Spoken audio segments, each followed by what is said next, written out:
نہیں کیا۔ اگست 1947 یہ وہ تاریخ ہے جس تاریخ کو پاکستان مارز وجود میں آیا۔ ہم یہ ڈیٹ تو جانتے ہیں، لیکن اس ڈیٹ کے پیچھے کی کہانی، اس ڈیٹ کے پیچھے کی ہسٹری ہمیں معلوم نہیں ہے، تاریخ ہمیں معلوم نہیں ہے کہ یہ پاکستان کیسے بنا، کن مشکلات کے بعد حاصل کیا گیا۔ میرا آپ سے ایک سوال ہے، کیا یہ وہی پاکستان ہے جس کا خواب علامہ اقبال نے دیکھا تھا؟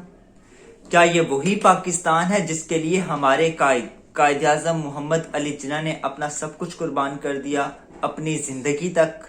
آج پاکستان کو آزاد ہوئے 74 ایئرز ہو چکے ہیں، لیکن آج تک ہم آزادی کی قیمت نہیں جانتے۔ ہمیں نہیں معلوم فریڈم از پرائس لیس۔ ہم صرف یہ منانا جانتے ہیں آزادی کے دن، سروں پہ دوپٹے باندھ کے، بائک کے سلنسرز کھول کے، اور ہم روڈوں پہ نکلتے ہیں ہارن بجانے کے لیے۔ ہمارے لیے آزادی کی قیمت یہ ہے۔ لیکن اب یہ وقت ہے ہمارے اٹھنے کا، ہمارے جاگنے کا، جو ہم سیاسی پارٹیز میں بھٹے ہوئے ہیں ان سیاسی جماعتوں سے نکلنے کا، ملک کے بہتری کے لیے سوچنے کا۔ اب آتے ہیں قائد اعظم رحمت اللہ علیہ کی کچھ باتوں پر۔ آپ نے اپنی زندگی میں بہت سے پولیٹیشنز، سیاستدان دیکھے ہوں گے، اور یہ وہ سیاستدان ہیں جو حالات کی پیداوار ہیں۔ حالات نے ان کو ایسے مواقع دیے کہ وہ سیاستدان بن گئے۔ میں ان کا نام نہیں لینا چاہوں گا، لیکن قائد اعظم محمد علی جناح یہ وہ پولیٹیشن ہیں، یہ وہ سیاستدان ہیں، یہ وہ لیڈر ہیں جن کی پولیٹیکل سٹرگل کی بیس ہی آئیڈیالوجی ہے۔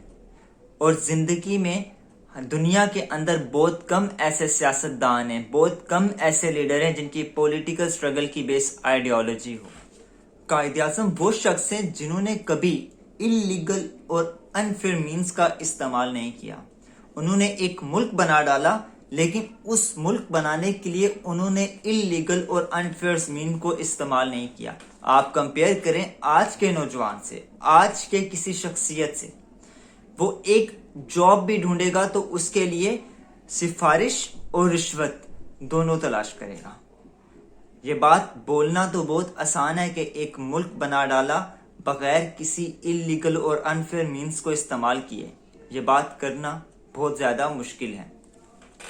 اب سوال یہ پیدا ہوتا ہے، کیا ایک شخص، ایک لیڈر جس نے ملک بنا ڈالا، کیا وہ اپنی زندگی کے اندر کبھی ناکام ہوا؟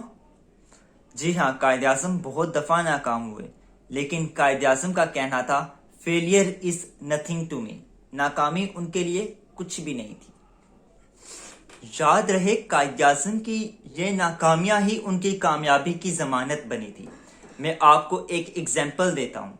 1937 کے الیکشن پہ کانگریس اپنی منسٹریز اسٹیبلش کر رہی تھی، اور مسلم لیگ کوئی بھی منسٹری اسٹیبلش نہیں کر پائی، اور یہ وہی ناکامی تھی جو کامیابی کی ضمانت بنی، اور 1947 میں پاکستان بنا ڈالا۔